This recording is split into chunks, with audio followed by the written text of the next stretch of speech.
स्वागत करते हैं honourable chief justice of India justice Shri NV Ramana ji, माननीय केंद्रीय विधि एवं न्याय मंत्री Shri Kiren Rijiju ji, honourable justice Shri UU Lalit ji तथा माननीय केंद्रीय विधि एवं न्याय राज्य मंत्री प्रोफेसर SP सिंह बघेल जी का।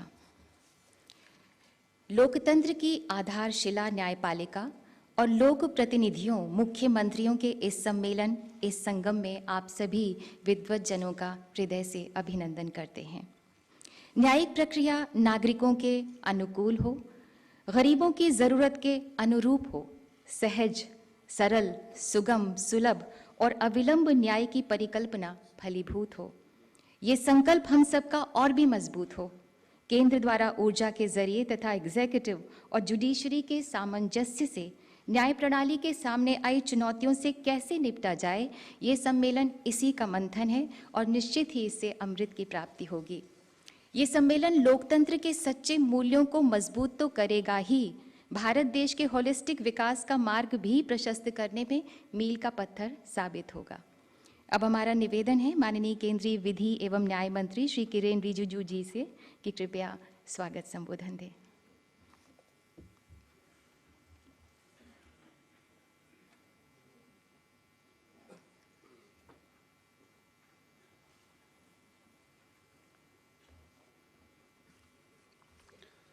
Namaskar.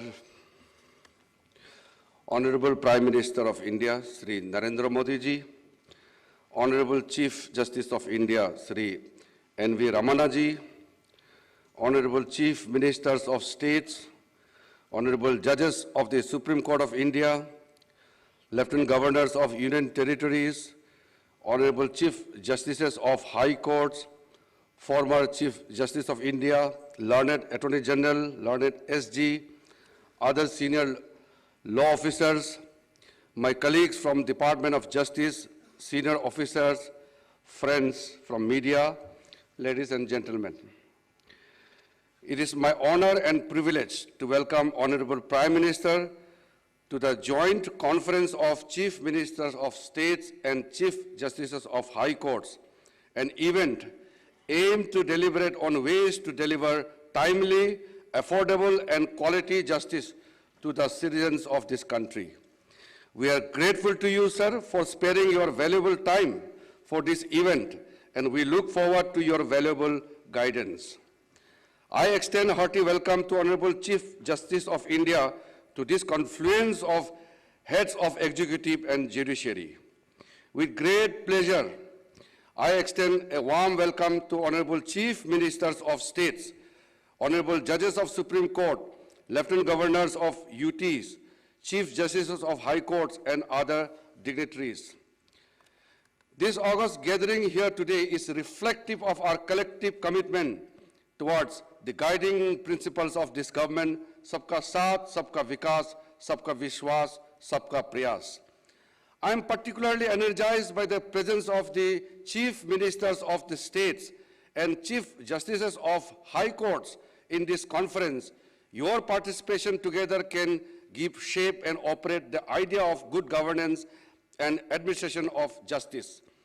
You are best placed to understand the challenges faced by the common man and measures that are needed to be adopted for enhancing access to justice in this country. This is a unique opportunity for an honest and constructive dialogue between the government and judiciary on finding concrete solutions for efficient delivery of justice. A lot was achieved in the last joint conference held in April 2016. I'm happy and encouraged to note that a lot of ground has since been covered over the last 6 years. This is all due to some praiseworthy collaboration between the executive and judiciary at both central and state levels. I'm happy to state that the centrally sponsored schemes for development of infrastructure facilities for judiciary has been extended till 2025-26 with the budgetary outlay of 9,000 crore, including the central share of 5,307 crore. The COVID pandemic has hard hit our judiciary delivery mechanism. Embarking on the Digital India vision of Honorable Prime Minister, the e-court integrated mission mode project was launched with an objective of improving access to justice using technology. Under the project, 18,735 courts across the country have been computerized. Our courts have risen to the occasion and made use of innovative information and communication technology means to keep justice system accessible to common man through e-filing of cases and hearing through video conferencing. Supreme Court has emerged as a global leader with more than 2.8 lakh virtual hearing. The high courts and district courts together have conducted nearly 1.84 crore virtual hearings. Another significant contribution under the e-court project is National Judicial Data Grid, through which lawyers and litigants can access case status information of over 20.23 crore cases and 17.22 crore orders and judgments pertaining to these courts. The data is uploaded on real-time basis by the connected courts. Yet another landmark achievement of e-courts project in the country is the setting up of virtual courts. There are 17 virtual courts functioning in 13 states and UTs, which primarily deal with petty traffic offenses. These courts have covered nearly 1.39 crore cases and realized 236.88 crore online fines. Besides being environmentally friendly, as cases are adjudicated in a paperless manner, it has led to saving of judicial manpower and added to the convenience of the citizens. An array of legislative and policy reforms have been launched to strengthen the enforcing contracts regime under the ease of doing business initiative of the government. For speedy resolution of commercial cases, the Commercial Courts Act 2015 was passed and again amended in 2018, which led to the establishment of dedicated commercial courts for the first time in Delhi, Mumbai, Kolkata, and Bengaluru, with dedicated infrastructure and exclusive judicial officers and staff. This has led to the focused attention on commercial disputes resolution and their speedy disposal. As part of the agenda of this meeting, it is proposed that in case more than 500 commercial disputes are pending, state governments may consider establishing one more dedicated commercial court for the same. In cases where the pendency is less than 500 commercial disputes, establishment of designated commercial courts may be considered to aid efficient and timely disposal of commercial cases. Emphasis has been made to promote alternative dispute resolution mechanism. The Mediation Bill 2021 is introduced in the Parliament, which is in furtherance of the endeavor of the government to provide parties to a dispute an efficacious remedy avoiding recourse to litigation. I take this opportunity to laud the efforts of NALSA in taking steps to introduce online filing of pre-institution mediation and organizing e-lok adalats, especially during pandemic. I particularly laud all the panel lawyers, paralegal volunteers under SLS, DLSAs, and taluka level state authorities for their outstanding contribution in spreading legal awareness and providing legal aid to citizens in remote corners of the country. I am very happy to inform that Department of Justice is entering into an agreement with NALSA with an aim to create a synergy between schemes, especially Telelaw and Nyay Bandhu. This agreement will facilitate expansion of telelaw services through trained lawyers in every district of the country. I request all the states and union territories to extend their wholehearted support in reaching the unreached. I would like to remind that in order to ensure free and fair delivery of justice, it is extremely important that court complexes work in a safe and sound environment. I request the state government to ensure adequate security to the judges and court complexes. I also urge all other officials of the courts, including the bar associations, to create a conducive and enabling environment in maintaining the decorum of the court and court complexes. I am confident that under the able guidance of Honorable Prime Minister and Honorable Chief Justice of India, we will be able to uphold constitutional principles of justice, equality, and fairness entrusted to us. I have been personally influenced deeply by the philosophy of integral humanism and the concept of Antyodaya, propounded by Pandit Deen Dayal Upadhyay, which means rise of the last person, which is also means justice to the last man standing. This brings me to the end of my welcome address, with strongly endorsing the view of the first Law Minister of India, Dr. B.R. Ambedkar, who said, justice is another name of liberty, equality, and fraternity. Thank you very much. Jai Hind.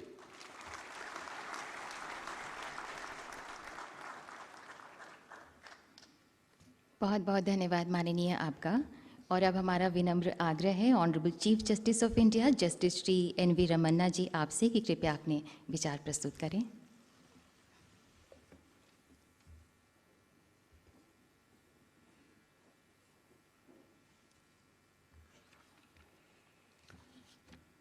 Honorable Prime Minister of India, Sri Narendra Modi ji, Honorable Union Minister for Law and Justice, Sri Kiran Rijiju ji, Brother Justice U.V. Lalit, Sri S.P. Singh Baghela, Minister for State for Law and Justice, Chief Ministers and Ministers from different states, Brother and Sister Judges of the Supreme Court, Sri K.K. Venugopal, Learned Attorney General, Chief Justice of different High Courts, Lieutenant Governors, Judges of High Courts, Chairpersons of the Tribunals, Learned Solicitor General, Additional Solicitor General, Law Officers, Judicial Officers, Media Persons, other distinguished guests, ladies and gentlemen, Namaskar. I am very happy to be taking part in the 11th Joint Conference of Chief Ministers and Chief Justices for two reasons. Firstly, because we are meeting after 6 long years. Secondly, among us, the public representatives, this is an opportunity for us to learn from your rich experience, knowledge, and wisdom that you have acquired in public life. You are the live link with the people. In your own way, each of one of you is a great opinion builder. Those in public life often come across the grievances of people, including those relating to the judiciary. You are the best placed to enlighten us about the expectations of the people. It is your experience in the field that is going to help us to understand ground realities. I am eagerly looking forward to collaborating with you in identifying and addressing the existing challenges to improve the functioning of the judiciary. All of us are constitutional functionaries, and we abide by the constitutional mandate. The role assigned to each of us needs no reiteration. The Constitution provides for separation of powers between the 3 organs, clearly outlining their sphere of functioning, delineating their power and responsibilities. It is the harmonious and coordinated functioning among the 3 organs of the state that has preserved and strengthened the democratic foundation of this great nation over the last 7 decades. While discharging our duties, we all must be mindful of the Lakshmana Rekha.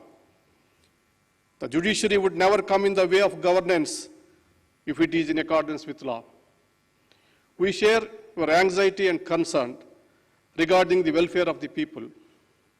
However, at the head of the judiciary, Indian judiciary, I shall attempt to present a broader picture about the judiciary as a whole and highlight the issues that are affecting the system. The 140 crore strong population of the world's largest democracy is bound to test its judiciary. No other constitutional court in the world hears such a wide range of issues in which large number.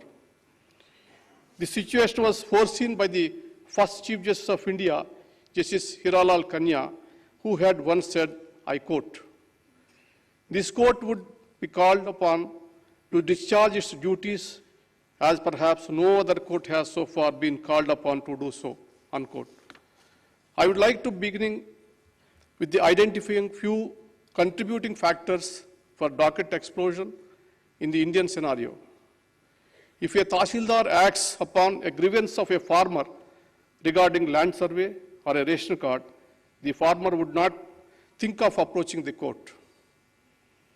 If a municipal authority or a Gram Panchayat discharges its duty properly, the citizens need not look to courts.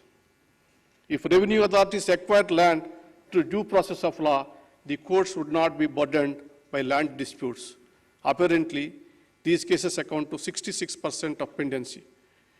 It is beyond my understanding as to why interdepartmental disputes of the governments or fights between public sector undertakings and the governments end up in courts. If service laws are applied fairly in matters of seniority, pension, and so on, no employee will be compelled to go to courts. It is well known and acknowledged fact that government are the biggest litigants. According to the statistics, it is nearly 50% of the cases. If police investigates properly, fairly, if illegal arrests and custodial torture comes to an end, then no victim will have to approach the courts. Abiding by law and constitution is the key to good governance. However, this is often ignored. The opinions of law departments are not sought in the rush to implement executive decisions. Lack of people, special public prosecutors and standing counsels and the government pleaders in courts is one of the major concerns which needs urgent remedy. The decisions of the court are not implemented by governments for years together. The resultant contempt petitions are a new category of burden on the courts, which is a direct result of defiance by governments. Deliberate inaction by the governments, despite judicial pronouncements, are not good for the health of democracy. The judiciary is also confronted with the issues of the executive, willingly transferring the burden of decision-making to it. Although policy-making is not our domain, but if a citizen comes to the court with a prayer to address his grievance, the courts cannot say no. At times, ambiguities in legislation also add to existing legal issues. If the legislature passes a law with clarity of thought, foresight, and with people's welfare in mind, the scope of litigation gets minimized. The legislature is expected to solicit the views of the public and debate the bills clause by clause, threadbare, before enacting a law. When I expressed concern about the passing of laws without much legislative scrutiny on the 15th August last year, I was misunderstood by some quarters. Let there be no doubt, I have the highest regard for the legislature and the elected representatives. I value the role played by each of them in our democracy, right from a ward member to a member of parliament. I was merely pointing towards certain deficiencies. Interestingly, my sentiments of law making in India were shared by none other than the Honorable Lok Sabha Speaker, Sri Om Birla, who reportedly a few weeks back, I quote, "Law should be made after thorough debates and discussions, incorporating the needs of the aspirational sections of the society," unquote.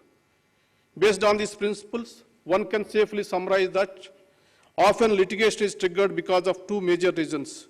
One is non-performance by various wings of the executive. Second is the legislature not realizing its full potential. I am sure you will all agree with me that these are avoidable burdens on judicial system. On various occasions, I have elaborated on the complexities involved in these issues. I am aware that there are certain concerns with the judicial system also, with regarding to timely delivery of justice and pendency. Pendency is often blamed on the judiciary due to paucity of time. I cannot explain the same in detail now. But a keen look at the websites of the courts will give you an idea about the huge workload on judges. The number of cases filed and disposed on each day is unimaginable. The rising number of frivolous litigations in an area of concern. For example, the well-meaning concept of public interest litigation is at times turning into personal interest litigation. No doubt, PIL has served a lot of public interest. However, it is sometimes being misused to stall projects or pressurize public authorities. These days, PIL has become a tool for those who want to settle scores or corporate rivalry. Realizing the potential for misuse, courts are now highly conscious in the entertaining of the same. This conference is an occasion for us to introspect and contemplate solutions. I have been a strong proponent of Indianization of the justice delivery system. By Indianization, I mean increasing accessibility by molding the system to suit the needs and sensibilities of the Indian population. It is a multi-dimensional concept. It calls for inclusivity, providing access to justice, removal of language barriers, reforms in practice and procedure, development of infrastructure, filling up of vacancies, augmenting the strength of the judiciary, and so on. I am of the firm belief that judicial infrastructure, both in terms of personal and physical infrastructure, needs urgent attention. With the expanding economy and growth in population, the caseload is rising alarmingly. There is severe gap between the existing infrastructure and the projected justice needs of the people. The environment of some courts, in some district courts, is such even lady advocates feel apprehensive about entering courtrooms, let alone female clients. Courts, being temples of justice, should be welcoming and carry the requisite dignity and aura. To standardize and improve judicial infrastructure, I have been focusing on the creation of a special purpose vehicles, namely National Judicial Infrastructure Authority and the State Judicial Infrastructure Authorities in the lines of NALSA and SALSA. Let me make it very clear, this is not about funds. I must acknowledge that the Union government has been making reasonably budgetary allocations through its centrally sponsored schemes for this purpose. The data since the inception of the scheme since 1993 to 94 suggests that allocated funds remain underutilized due to procedural difficulties. The time has come to move on, form the present ad hoc committees to more streamlined, accountable, and organized structure. I want to dispel apprehensions emerging from certain sections on this proposal. The proposed authorities are not aimed at usurping the powers of any government. The proposed authorities will have representation from all the stakeholders. It must, however, be acknowledged that it is the judiciary which understands best its own needs and requirements. Hence, the present proposal aims to bring infrastructure development under the supervision of special purpose vehicles to be headed by the respective Chief Justices and involve the representatives of central and state governments. Another important factor in promoting access to justice is filling up of the vacancies, increasing and sanction strength of judges. Yesterday, at the Supreme Court Bar Association event, the learned Attorney General Sri K.K. Venugopal also highlighted the issue of vacancies and pendency, expressing concern about the large number of vacancies at different levels in the judiciary. He said, I quote, "How do you expect that we would be able to even make a dent in the pendency of cases?" Unquote. As on today, out of 1,104 sanctioned posts of High Court judges, there are 388 vacancies. From day one, it has been my endeavor to fill up judicial vacancies. We have made 180 recommendations for appointing in various courts during the last 1 year. Out of this, 126 appointments has been made. I thank the Government of India for clearing the names. However, 50 proposals are still waiting for approval. The High Courts have sent 100 names, which is yet to reach us. The data reveals the earnest efforts being made by the judiciary to fill the vacancies. I would like to urge the Honorable Chief Ministers to extend wholehearted cooperation to the Chief Justices in their endeavor to strengthen the district judiciary. When we last met in 2016, the sanction strength of judicial officers in the country was 20,811. Now it is 24,112, which is an increase of 16% in 6 years. On the other hand, in the corresponding period, pendency in district courts have gone up 2 crores 65 lakhs to 4 crores 11 lakhs, which is an increase 54.64%. This data shows how inadequate the increase in the sanction strength is. Unless the foundation is strong, the structure cannot be sustained. Please be generous in creating more posts and filling the vacancies so that our judge population ratio is comparable to advanced democracies. As for sanction strength, we have just around 20 judges for 10 lakh population, which is alarming. Another important aspect of Indianization is inclusivity. The judiciary, as well as every other institution of our democracy, must mirror the social and geographical diversity of the country. I am receiving many representations for introducing local languages in the proceedings before the High Court. I think the time has come now to revisit the demand and take to its logical conclusion. The practice of law before constitutional court should be based on one's intelligence and understanding of law and not mere proficiency in language. The concept of access to justice in India is much broader than simply providing lawyers for representation before courts. I am proud to state that India has one of the best free legal aid services in the entire world. Under the able leadership of Brothers Justice Lalit, legal service authorities are doing a tremendous job. I thank the Government of India and other state governments providing active support in this area. Brother Justice Kanvilkar is contributing immensely, strengthening the Supreme Court legal service by deploying modern technology. Brother Justice Chandrachud is adding huge value to the e-courts project. His efforts will ultimately lead to much needed modernization of the Indian judiciary. Brother Justice L. Nageswara heading a committee of artificial intelligence, whose work I believe is going to revolutionize the way the judiciary functions. I thank each one of them. Honorable Chief Ministers and Chief Justices, all that I can say is that it is the active collaboration based on our collective wisdom that can take us forward. Please remember, it is only the judicial process that is adversarial, not the judges or their judgments. We are merely discharging our constitutionally assigned role. Judgments are meant for delivering justice and should be seen as such. Let us work together for fulfilling the constitutional mandate. As Aristotle once said, law should govern and those in power should be servants of the law.